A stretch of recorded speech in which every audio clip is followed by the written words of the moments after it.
freedom of speech, fundamental rights, freedom of conscience, academic freedom, freedom of press, and the right to listen. You're listening to So to Speak, the free speech podcast, brought to you by FIRE, the Foundation for Individual Rights in Education.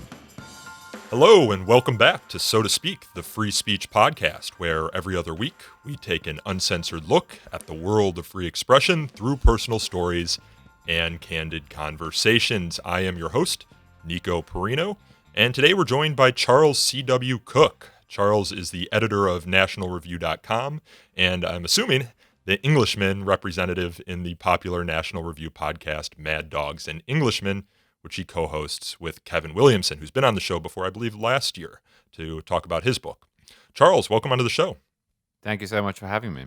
So there are a couple things I want to cover with you. I want to cover social media companies. I want to talk about Section 230. I want to talk about the recent assassination in France of the school teacher who dared to teach his students about the Muhammad cartoon controversy from the mid-aughts.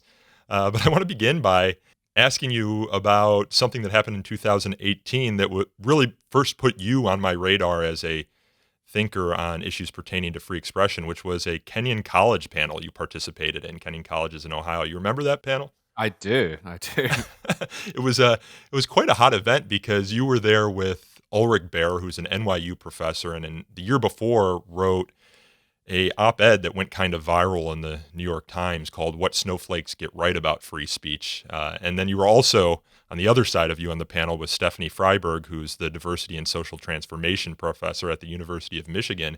And they were kind of making the argument for hate speech laws. And Ulrich Baer in particular was making the argument that campuses should be able to shut down speakers who dispute the inherent humanity of some people. And you were getting it from all sides. What do you make of Ulrich Baer's argument there, that there are certain speakers who deny the inherent humanity of some people? And he said during the conversation that there was many instances of this. Well, the first thing to note is that it was peculiar. I think that in a free speech debate on a college campus, I was outnumbered by academics who were taking the broadly anti-free speech position. Yeah. And that's worth commenting on. I was not supposed to take part in that debate. The person who was supposed to play my role was John McWhorter, which we'll come back to. Yeah, and he's on our board of directors here at FIRE, actually. Right, and I think it matters that it was him, given the way the debate went. But it was peculiar to me that if you were going to have an odd number of people, there were three of us, the balance would be against speech. You would expect it to be the other way around. And you would expect that because we have in our society certain institutions that not only lend themselves to free expression, but are supposedly set up for no other purpose. And the university is one of them.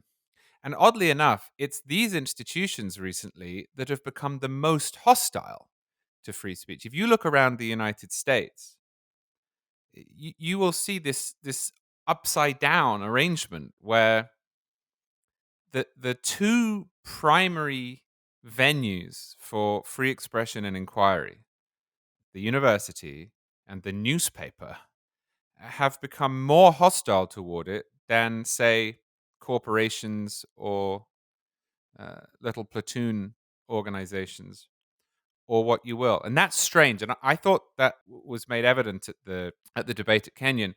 What I think about the specific question you asked is that really the notion that we need broad restrictions on free speech because somebody might say something that denies the humanity of another speaker is per se ridiculous. I don't think that should be a line legally or culturally. But it's also an excuse because you can extend it almost infinitely. Now, the reason I mentioned John McWhorter is he's not white. The three of us on that panel were. And the excuse that kept being made was that, well, we need to have all sorts of restrictions, whether formal or otherwise, to look after non-white people.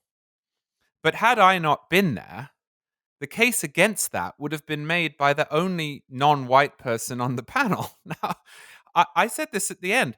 I can't think of a more patronizing, condescending, unequal, and illiberal standard than to propose that there are some people in society who need special treatment, who can't keep up in debate, who can't engage in debate at the same level as everyone else because of their immutable characteristics. That, in a nutshell, is everything I would stand against as an individual and as a writer.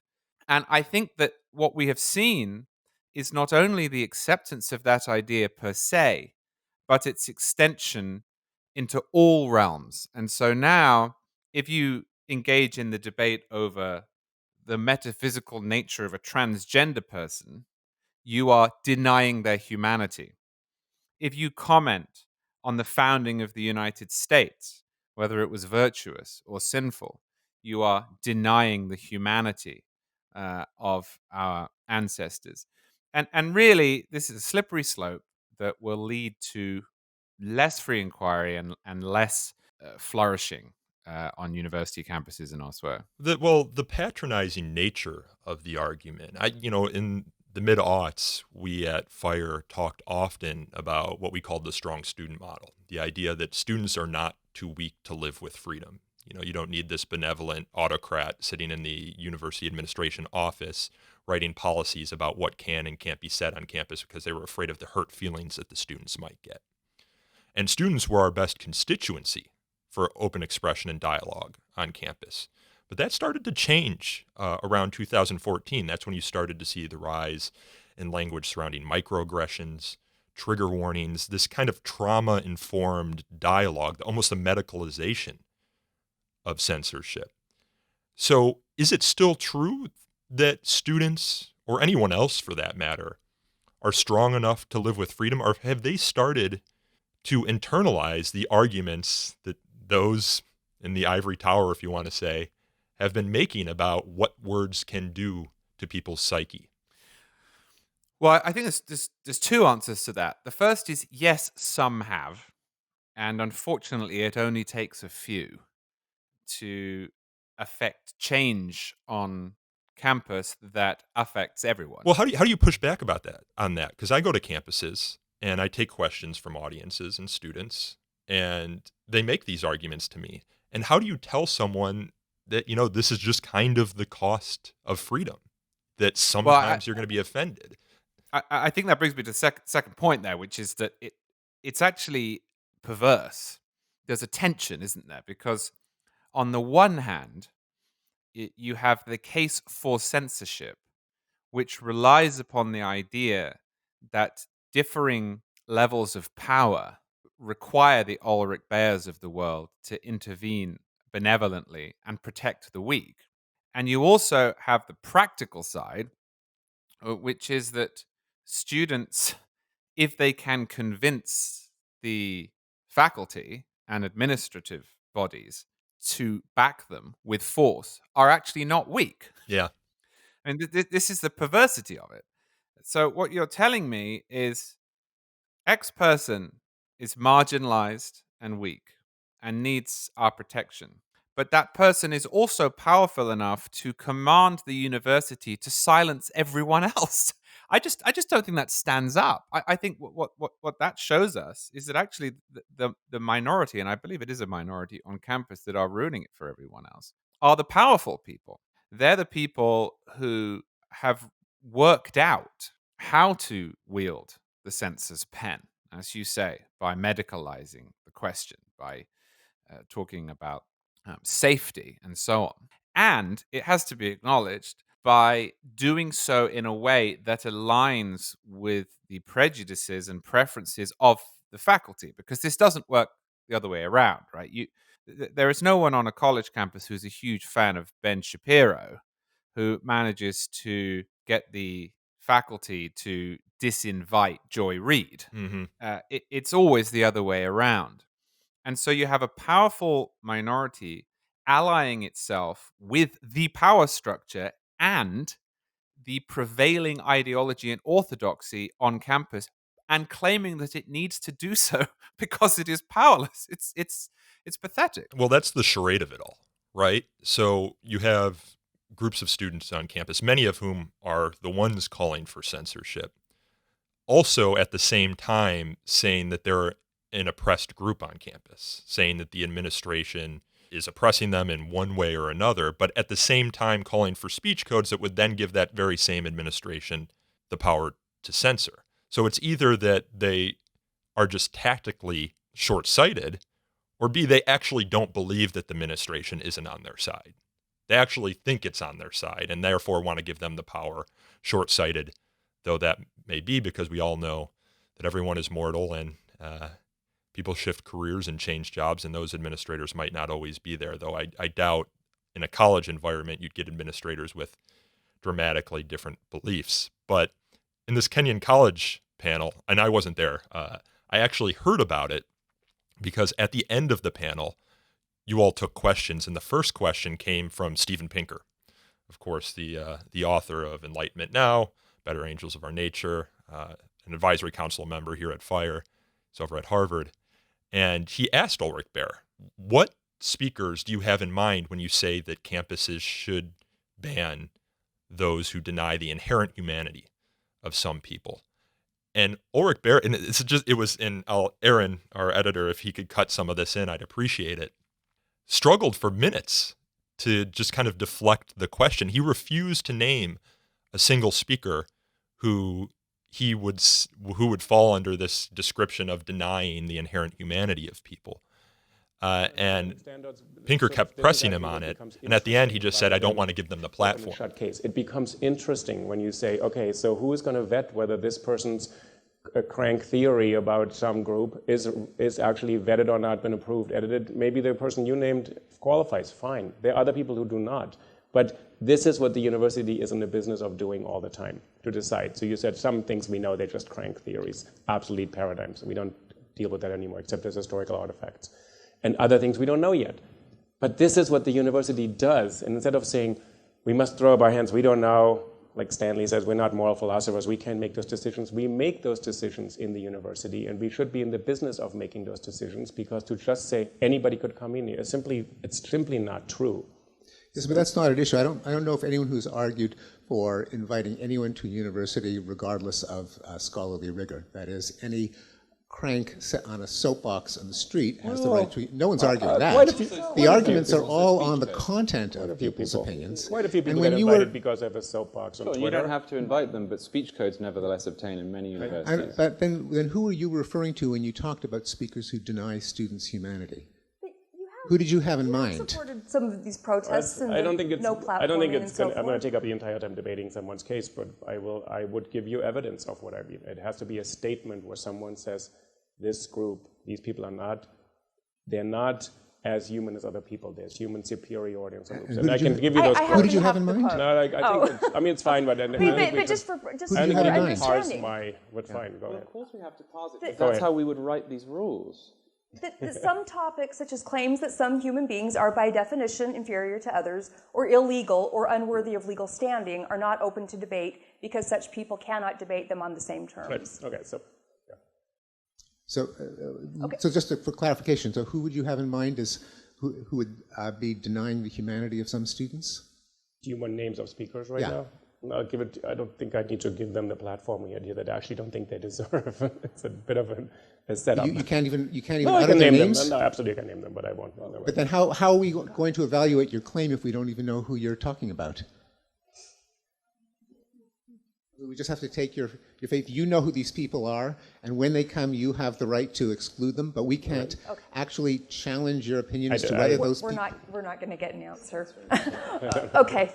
Which I think says a lot about the argument, because if you're making this argument and you're not providing examples of who would fall within the argument is unfalsifiable. You've built yourself almost a perfect rhetorical fortress, whereby you can claim the moral high ground without giving anyone the data points that they would need in order to falsify it. And maybe the scientific method is no longer in vogue with these people, but that's usually how we analyze a hypothesis. So it was one of the most extraordinary and I think effective, in a Socratic way, demonstrations of just the facile arguments surrounding some of the censorship. And I should note to our listeners, I've invited Ulrich Baer on the podcast numerous times, and he's been nice and responsive, but every time he's repeatedly told me that he himself doesn't have time. But maybe after this, I'll invite him on. Stephanie Freiberg, who was on your left on this panel, accused you actually, Charles, of not living in the real world, that your arguments morally for free expression and legally for the First Amendment were an ivory tower ideology. It's just very hard for me to step back from. So I make the choice to live in my tribal community, and I commute to the university. And the reason I do that is because it never allows my theory to get away from the real world. And I'm not convinced that your theory lives in the real world. It doesn't touch real people. It lives in an academic theory, abstract space, but it has no real world implications that benefit people in real world context. You need to go out and live amongst real people, not academics, and you'll see why what you're arguing does not protect or give opportunity to people who deserve opportunities in society. Does John McWhorter live in the real world? Does President Obama? Did Thurgood Marshall? Does Clarence Thomas? What I mean by the real world is you need Douglass. to get out of the academia. I don't live in that academic world. I'm a journalist. Well, wherever you live. I mean, you're you not don't even seeing know where I live, and you're how- sure it's not the real world. Well, that's because It's what you're extraordinary. saying doesn't exist in the real world. I mean, you're talking about a type of privilege that doesn't deal with people who don't have food on their plate, who don't, whose children are dying, whose children are being taken away. You're I don't not think you thinking fix about that by people. repealing the First Amendment. And if that makes me But a it's bigot, so not be it. repealing, but we have to What'd you give make of those that? communities an Well, I think the opposite is true. The genius of the American constitutional order is that it accepts and presumes human beings as they are. It is not a utopian constitutional model. And the classically liberal values that it sets in aspic, predicated upon the idea that men are ambitious, that they can be corrupted, and that ultimately they will act in their self-interest. And it tries to set those ambitious men against one another so that ambition counteracts ambition, as the famous phrase has it. One of the classically liberal values that is set in aspic in that constitutional document is the freedom of speech. There's a reason for that. And that reason is that all of us, good and bad, try to gain an advantage in the market, in our careers, in love, in sports. And clearly, what we have seen in the last few years is that people who either cannot or don't want to argue, don't want to engage with debate, have seen a way of gaining an advantage and shutting up the people who are damaging or irritating to their cause. We just talked about it. You get the administrators on your side, and you have the person you don't like silenced or fired or marginalized. The both legal and extra legal conception of free speech as it's traditionally existed in the United States is a great antidote to that. Essentially, it says, no, you cannot recruit the state of Florida to your side. You cannot recruit the federal government to your side. You cannot recruit Harvard to your side. You want to argue, fine, but you must extend the same privileges that you request to everybody else. I think the idea that it is that rather than the opposite that is naive is bizarre. And I asked this at that debate repeatedly of Ulrich Baer and Stephanie Freiberg. Who in American history, on the margins, do you think would agree with the idea that censorship helps the downtrodden? There's just no evidence for that proposition. Go back to the early republic. What do you see? You see laws banning those proselytizing against slavery. You see gag acts in the House of Representatives. You see federal rules prohibiting the use of the mail, postal service, by abolitionists. In the Confederacy, one of the first things that the new country did was to make arguments against slavery illegal. The Jim Crow South did similar things. Frederick Douglass famously explains that what he needs is free speech and to be left alone, not appeals to public safety, which is, of course, one way that they used to shut down his meetings. Go back to the early 19th century when the Supreme Court was particularly bad on the question of First Amendment jurisprudence, and there was a culture of censorship. Who was it who suffered when the Supreme Court ruled that you can't shout fire in a crowded theater, which most people don't know is not actually about fires or theaters. It's an analogy for the First World War. In the course of justifying the imprisonment of a Jewish, non-English speaking immigrant who was handing out leaflets in Yiddish arguing against the draft. They put him in jail. Woodrow Wilson imprisoned his own presidential election opponent, the socialist Eugene Debs. On and on and on. Go into the civil rights movement in the 50s and the 60s, and you will see that in the real world, in real American history, touching real American lives, it's not the people who have stood up and said, no, censorship is wrong and it benefits the powerful who are living in an ivory tower or who are watching this unfold through rose tinted glasses. It's the censors who believe they can make the world better or that they are intervening for everyone's good. So I think Stephanie Freiberg is absolutely wrong on this, but not just wrong. I think she's advancing the opposite case than the one that must prevail. Well, that's the primary argument of former ACLU executive director Ira Glasser. I just made a documentary about him called Mighty Ira, and his argument essentially is there is no social justice movement in American history that hasn't relied for its very success on freedom of expression or First Amendment protections. And, you know, it was John Lewis who famously said that the civil rights movement without protections for free speech would have been a bird without wings. Right. And Ira would go to college campuses in the 1980s when there was that last big wave of calls for hate speech codes. And he would tell students, he said, the First Amendment and free speech protections are an insurance policy. Why would you cash in that? Or why would you get rid of that insurance policy?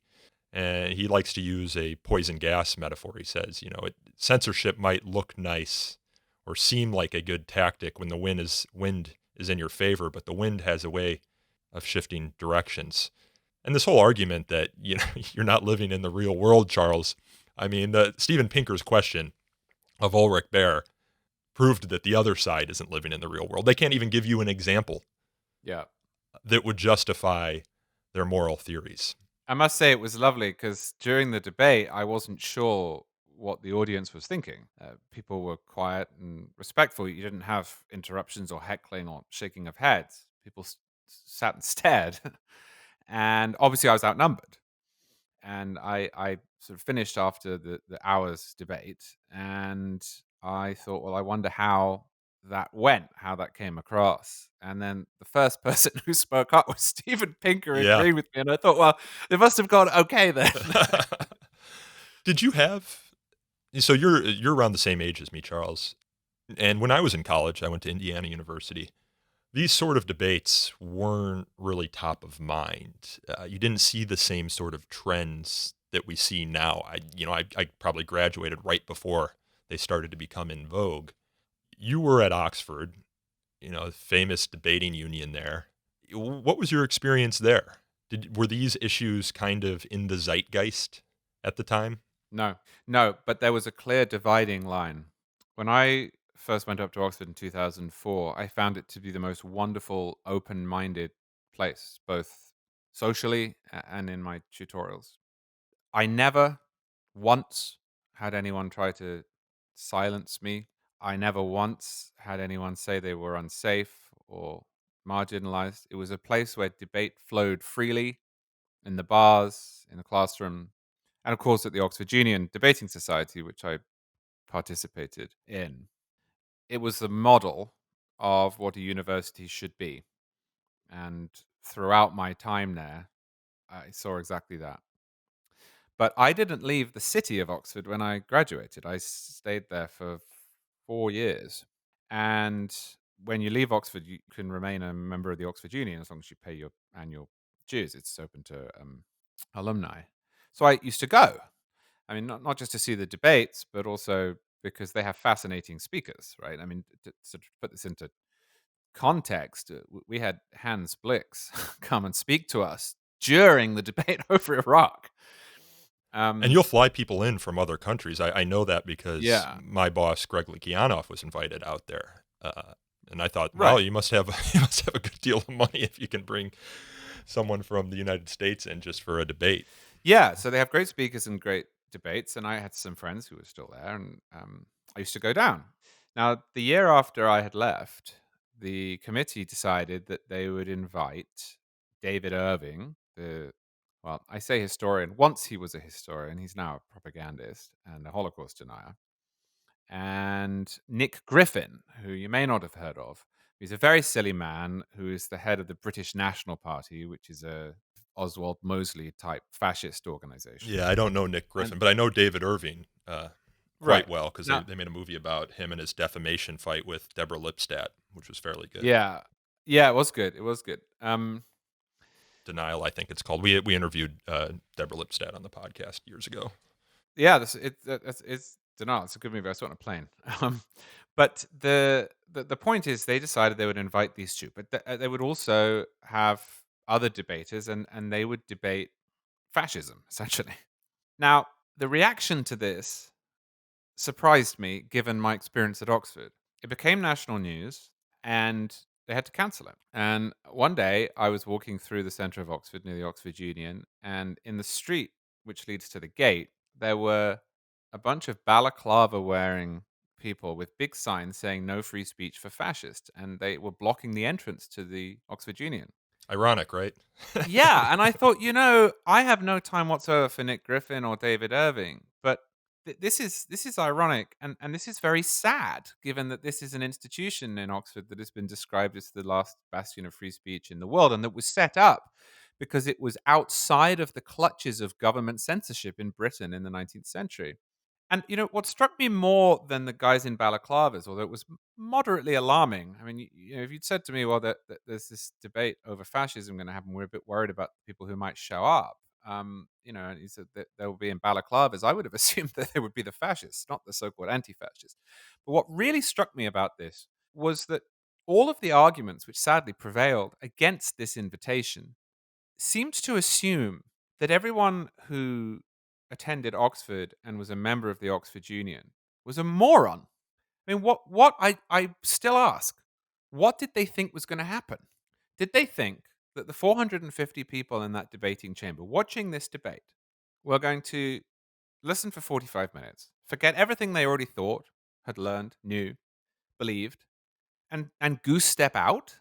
The idea that this elite university full of really, really interesting and intelligent people who were studying all sorts of different things, not just history and politics and English, but medicine, materials, rare diseases, astronomy. The idea that they could not cope with this intellectual pygmy, Nick Griffin, and this strange man, David Irving, in a debate, I thought was deeply, deeply sad. And that was my first introduction to this, to everything we're talking about, and the problem that FIRE addresses. And it was poignant, I have to say. What do you make of the differing, if you can call them that, cultures surrounding this issue in the United States and England? Brendan O'Neill over at Spiked likes to say that he'd prefer, I don't know if he'd actually say he'd prefer, but he says there's some sort of value to not having a First Amendment type constitutional protection for freedom of speech in England because it requires them to continually make the argument in a way that some Americans don't because they fall back on the First Amendment. You say, well, why is free speech important in America? And someone will say, because the First Amendment protects it. But that's a circular argument. Do you think Brendan's wrong? Or is he partially right and partially wrong? Well, he's perhaps partially right and partially wrong. He's certainly right in that having a protection such as the First Amendment, which allows, at least in the current era, you to be bailed out by judges, does perhaps breed a certain complacency.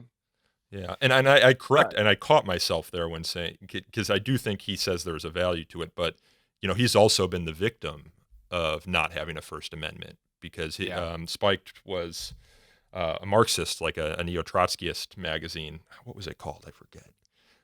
And then it lost a defamation case way back in the early 2000s or late 90s that required it to transform into what is now Spiked, a case that would have never happened in the United States because of its First Amendment protections and the high standard that must be met in defamation cases, especially regarding publications and public figures.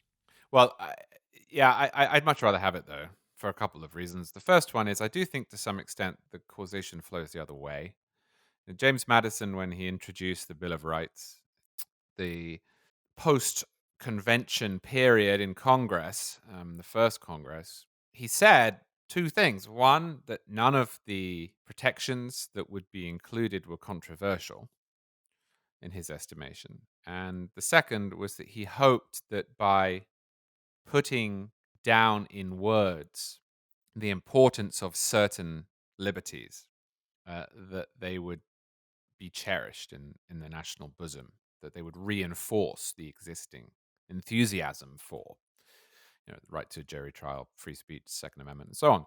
I do think that helps. I think it helps to foster a traditionalism around liberties that is helpful. But the other reason that I think it helps is that when you do get a swing in public opinion, you don't lose as much ground as you do in Britain. I mean, in Britain, Parliament is sovereign. It could do whatever it likes. If it wanted to, it could decide to kill by a bill of attainder my family. It wouldn't, because the British are generally decent people. But as we have seen, whether the question is infringements of civil liberties as a result of terrorism, gun control, restrictions on jury trials, if there is a sufficient public sentiment, Parliament will act. And it's very difficult to claw back liberties once lost. The point of the Bill of Rights is that unless you have such an overwhelming shift in sentiment as to warrant a repeal of one of its provisions, which takes huge numbers of people, states, members of Congress, and so on, you're going to keep most of your liberties intact, even if you're facing down a mob.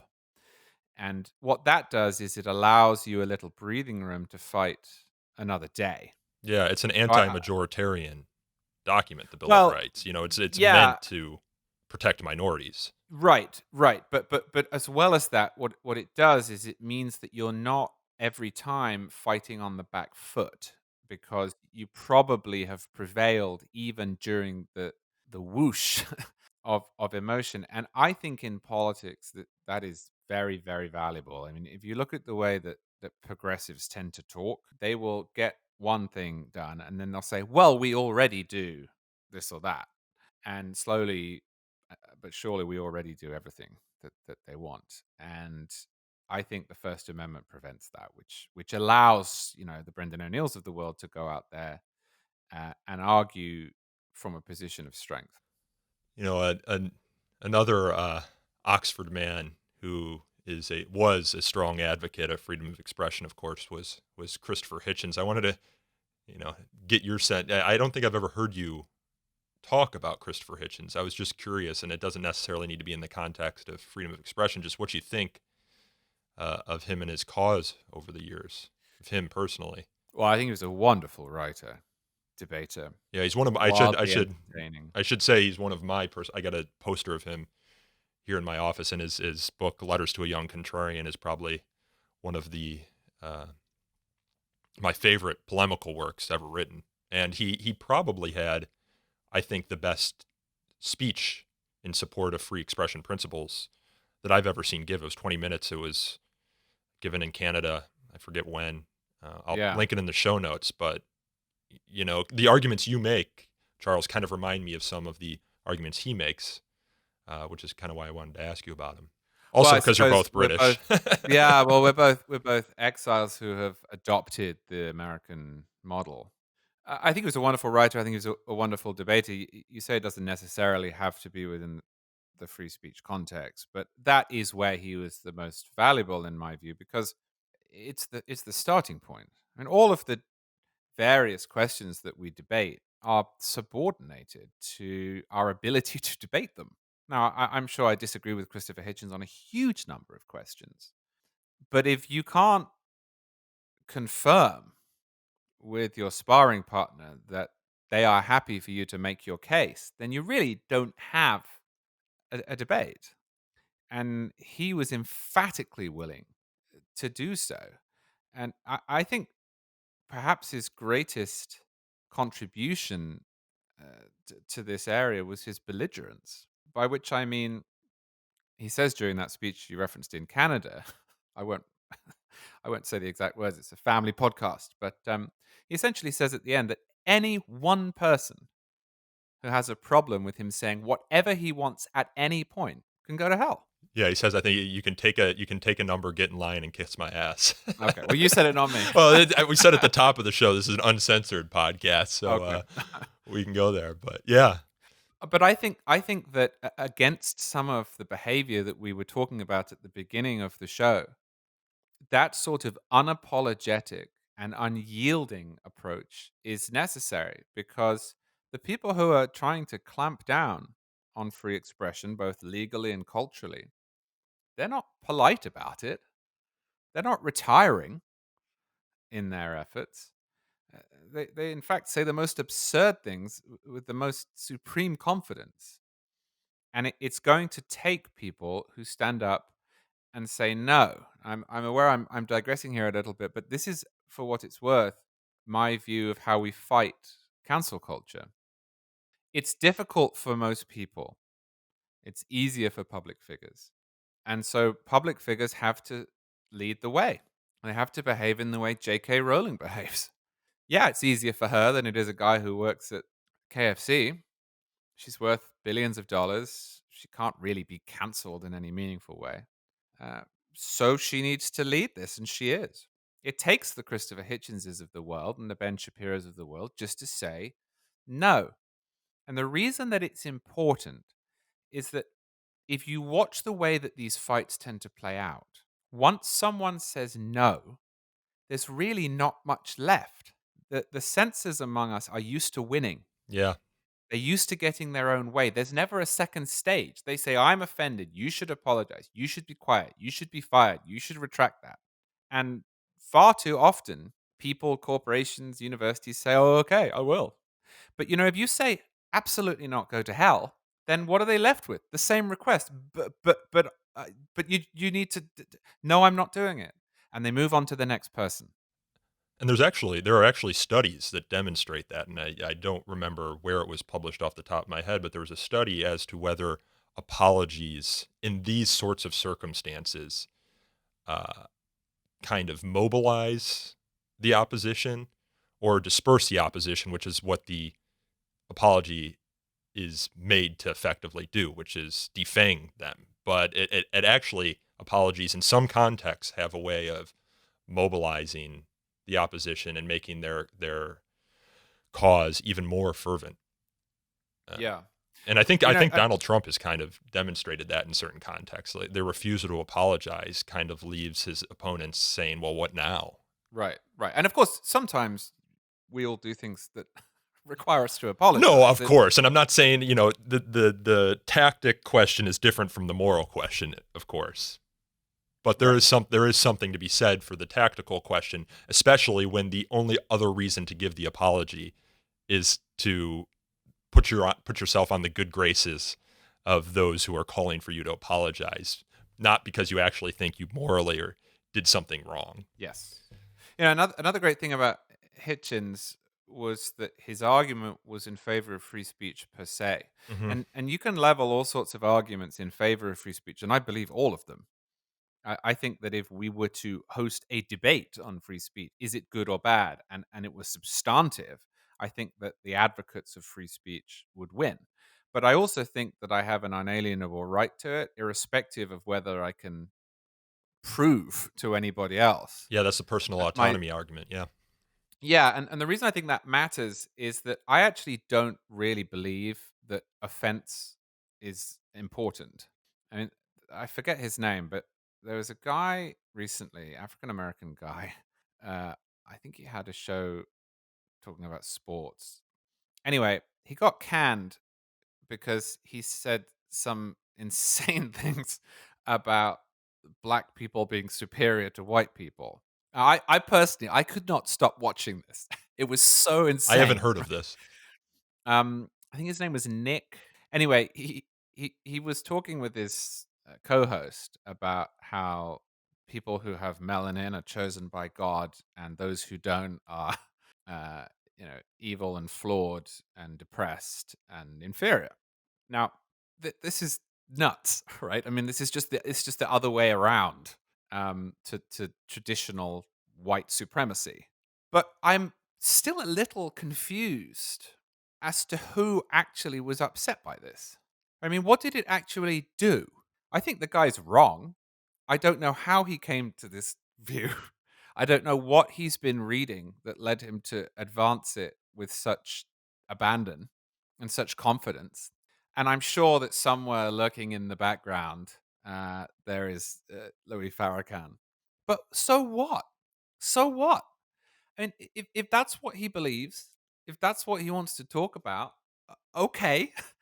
And the argument that I was sort of presented with when I've said this is, but he really offended a lot of people. But why? I mean, why does it matter? It's this odd crutch that we've adopted as a culture that, well, I was really offended by it. Okay. Well, grow up then. Go listen to someone else. And I like the fact that Hitchens was prepared to defend the crazies, people who are unpopular, people who are flat out wrong, even people who are pernicious, people whose cultural influence is arguably negative, rather than just to say, which is important, look at all of the good things that free speech brings us. Look on average how it helps the truth come out, the marginalized speak up. That is all extremely important. It's imperative. But it also just matters that we don't punish weirdos and eccentrics and people who are wrong for their opinions. Well, that's Ulrich Baer will make the argument that we need to censor in order to defend the inherent humanity of some people. Well, what about the inherent humanity of those who believe something? Like, I think at the core of what it means to be human is to look at the world, assess the world, develop beliefs about the world, and share those beliefs with others. The efforts to censor is really to cut out the core of what makes us human. If we can't share our experiences, are we really human anymore?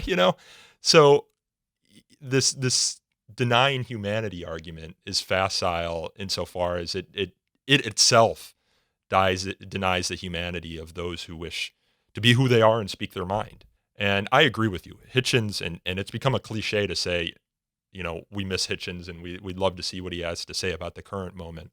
But we were talking about David Irving before, and you were talking about how Hitchens, was belligerent in his defense and refused to apologize. He did no throat clearing. When David Irving, when there was discussions of censoring his books about Nazism, he went out and defended David Irving's right to publish those books, the rights to speak out. And he didn't, at least I can't recall him, begin his defense with a list, as it has become fashionable to do, of all the bad things about David Irving. And you actually wrote an article, Free Speech Without Apologies, that more clearly stated that you were no longer doing this. You wrote, up until now, I have included in all my defenses of free speech a preamble in which I have explained what I personally thought of the person I was defending. And then this is in the context of the Pamela Geller Draw Me Muhammad cartoon contest, where people, I think, attempted to assassinate her and those who participated. You said, henceforth I shall do no such thing. Instead, I shall briefly establish that my personal views about a person's character or cause cannot possibly matter one whit in such a case. And then I shall move on to the only important question at hand, which is whether we are to live as free men, at liberty to speak as we wish, or whether we are to self-censor in the hope that the crocodiles will spare us. And I think that's exactly right. And Christopher Hitchens did exactly this during the Salman Rushdie affair in the late 80s, early 90s. I believe it was 89, 90. He refused to apologize at a time when Western countries were themselves apologizing for their free expression values. And this is, we haven't even gotten to any of the stuff that I brought you on the podcast to discuss. But this is a good segue into what happened in France, I believe in October, surrounding Samuel Paty, who was beheaded in a class on freedom of expression, after he showed his students Charlie Hebdo's 2012 cartoons depicting the Islamic prophet Muhammad, those cartoons, of course, resulting in the massacre of a large portion of Charlie Hebdo's staff. And I'm actually, and I'd like to get your perspective on this, Charlie, and I read somewhere that you're a Francophile, so you might have an interesting perspective. It seems as though Macron and the French government are not demonstrating the tepid response that you saw around the Rushdie affair, that you saw around the Gilens-Posten affair in the mid-aughts. It seems like they're making a stronger claim to values now surrounding this incident than has been seen around similar incidents in the past. Do you see that as well? Yeah, I think a couple of things have happened in France. The first is they've had so many attacks in the last few years that Yeah, you almost lose them because there have been so many. You forget about them. exactly the ability to cast them as marginal is now limited. Part of it is related to the French conception of laïcité, which is the separation of church and state, but in a very different way than that's understood in Anglo-American nations. The French have a cultural preference for there being no outward display of religious belief in public.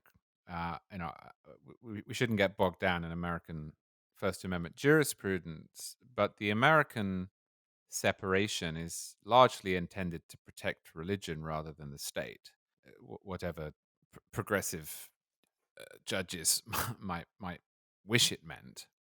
And as such, there is a suspicion, I think, in France of the tension, as they see it, between Islam and French citizenship that you might not get in other countries. But then there is the need for Macron, who's a bit of a sort of bloodless centrist, to keep on side the parts of the country that don't like him. So I think you've probably right in saying that France has been a little different. But we also want to just acknowledge here that you quoted that piece I wrote about the shooting in Texas, the attack on Pamela Geller. One of the reasons I didn't want to clear my throat in that was that everyone else was. In a sense, they were disavowing Geller. And the danger of disavowing somebody is that at best, you're making clear your own views. But at worst, you're contributing to the idea that they had it coming. And if you asked me in a peaceful, liberal time, would you like Pamela Geller to be president? My answer would be no. But if you asked me, is there any equivalence whatsoever between Pamela Geller and people shooting bullets at her? I mean, the obvious answer is, of course, there is not. The moment you do that, it doesn't matter whether the other guy is the worst person who's ever lived. And getting bogged down in evaluating whether they're good or bad, trying to avoid in some way being glued to them, is counterproductive. And I think in France, the victim in this latest attack was so obviously sympathetic and blameless. Yeah, he was married. He was a father of a 5-year-old boy. He's a teacher, So Right. That there was no one in France saying, well, right? Now, I mean, I abhor the people who said, well, what about during the Charlie Hebdo shooting? But it was inevitable because we don't all agree on free speech, which is why you guys exist and why I'm on this podcast. But with this one, I mean, what it essentially said to those who are on the fence is, yes, they will come after you, whoever you are. No, you don't have to be a provocateur. No, it doesn't matter that you were set up or not set up to offend. All of the arguments, the terrible, pernicious, abhorrent arguments that we read after Charlie Hebdo, along the lines of, well, they kind of had it coming in some. Which is also a willful misunderstanding of what Charlie Hebdo was actually doing, and betrays a lack of knowledge of French culture and satire. Right. But those arguments were still forthcoming, and in this case, you just could not make them. Well, there was do you remember with PEN America? They wanted to give their Courage Award And they did give their Courage Award to Charlie Hebdo, and there was an uproar among their membership for even daring to do so. I think there were some resignations, some people who Yeah. decided not to attend the event. And this is an organization, a literary organization, devoted to the defense of free expression for writers. So I thought that was quite astounding and betrayed, as I said, some of the instincts of the would-be censors. Right. So this was a clean hit, is what I'm Mhm. trying to say. In that it was shorn. You'll forgive me my Godwin award here, but if you go We're back going to Hitler, okay. yeah, well, not Hitler, but if you go back to the nature of aggression and how it's perceived, there is just a big difference between the invasion of Poland and the invasion of the Sudetenland. In that, in one case, the Germans were able to construct a semi-plausible justification for their actions, and in the other, they weren't. Yeah. That is, And in I the think, case of the Sudetenland, they had a justification. In the case of Poland, they did not. well, I mean, I don't think they have I justification. know, but you for say any of there's it, a plausible one. but the point is that those who are sympathetic are able to bend and acquiesce to the argument that is made. Right? They will say, well, okay, but there's a lot of people in that region who are German speaking, have German heritage. A lot of them are actually quite friendly with, and they don't mind. And I believe it was Okay, taken in the Treaty of Versailles, right? It was, right. yeah. So it's a complicated. Now, I have no time for it whatsoever. In the same way as freedom of speech, just absolutely not. Yeah. But it's just what you'd end up doing when you're arguing against that is you have to address 50 different subpoints and so on.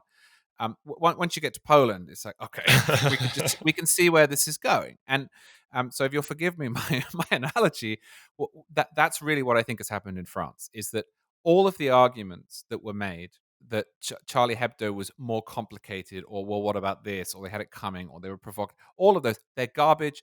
The people who make them should be looked down upon. But they nevertheless took up a lot of time because there are a lot of people in the world who think like that. Whereas with this one, I mean, I just didn't see a single person say, well, let's look into this guy's life. Maybe he had it coming. And because of that, it's very, very difficult to do anything other than recognize the nature and scale of this threat.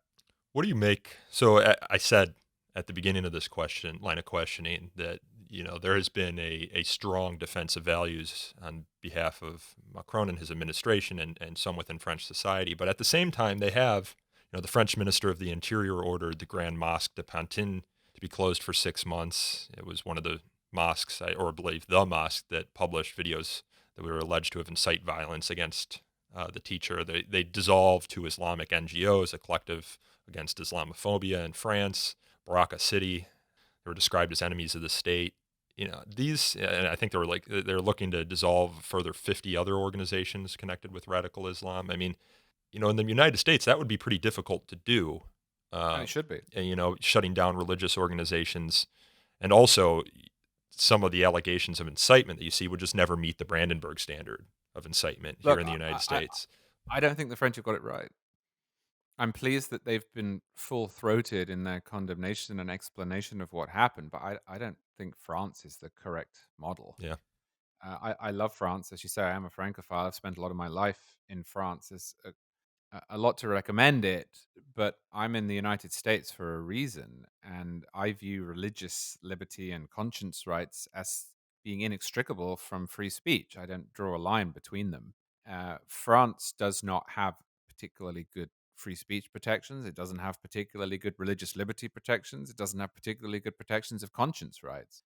What I would like to see is an across the board understanding that, irrespective of who we're talking about or what they believe, the rights to free speech and conscience and religion are individual, unalienable, and don't need to be balanced with anything else. Mm-hmm. Now, clearly, if somebody is committing crimes, they can't fall back on speech or conscience or religion.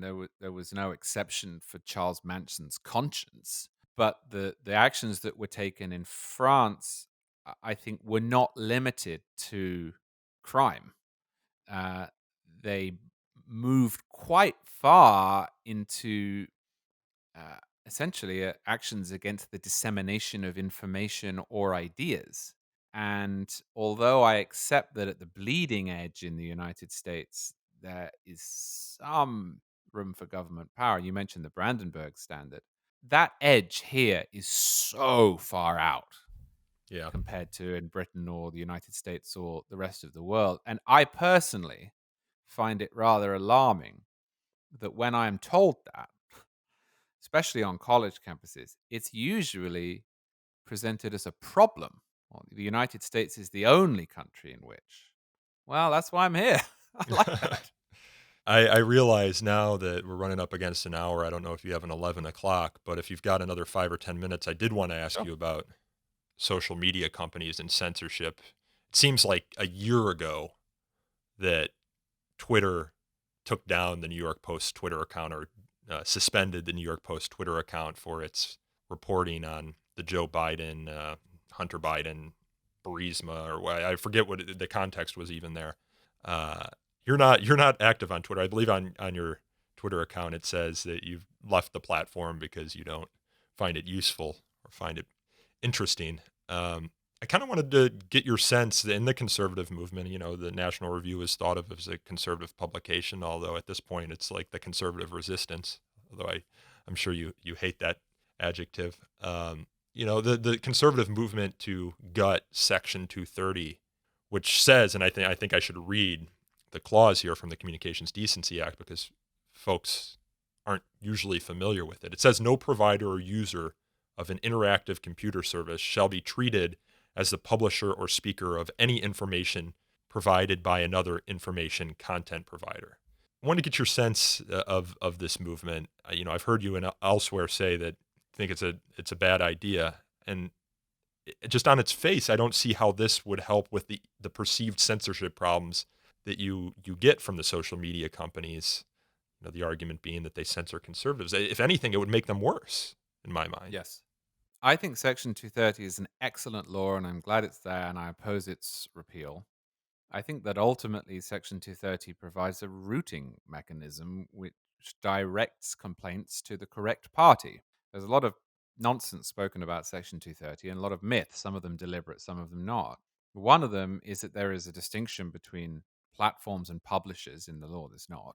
And the other is that it accords to big tech corporations the right to immunity against civil libel or slander suits, which it doesn't. What it does is make sure that the right person is punished if a libel is made on a digital service. So if I go on Twitter and I say that the New Republic magazine is full of child killers, I'm the one who is on the end of any legal action that results, not Twitter. If Twitter's official account says the New Republic magazine is full of child killers, they're still liable. The point here is to ensure that organizations that can't possibly review all of their content, their user generated content before it goes up, do not end up being targeted for actions that they neither made themselves nor reviewed or approved. I, having said that, also think I'm going to lose. Oh, you do. You do. Because- You think that there will be Yes. some adjustments to Section 230. Interesting. Or worse. And I'll tell you why. Because it seems to me that while they are broadly right on the merits of this, Google, Twitter, and Facebook have a death wish, have a suicide wish. Begging Either for naive- regulation. Well, I wouldn't put it quite like that because I still don't think that regulation would solve it. As you say, I think that if you take away the Section 230 protections, you're going to see more intervention, not less. And given the ideological bias of Twitter and those who run it, it's probably going to be leveled against conservatives. But what I mean when I say they have a suicide wish is if you look, for example, at Google's position on Section 230, which it spends an enormous amount of money advancing, which is fine, it is that it is immoral for it to be held liable for a random YouTube commenter. This isn't just a legal argument. This is a question of morality, according to Google, of fairness, of justice. And yet it seems entirely happy to withhold its advertising services from private companies based on things that are said in their comments section. Now, those are different questions, I accept.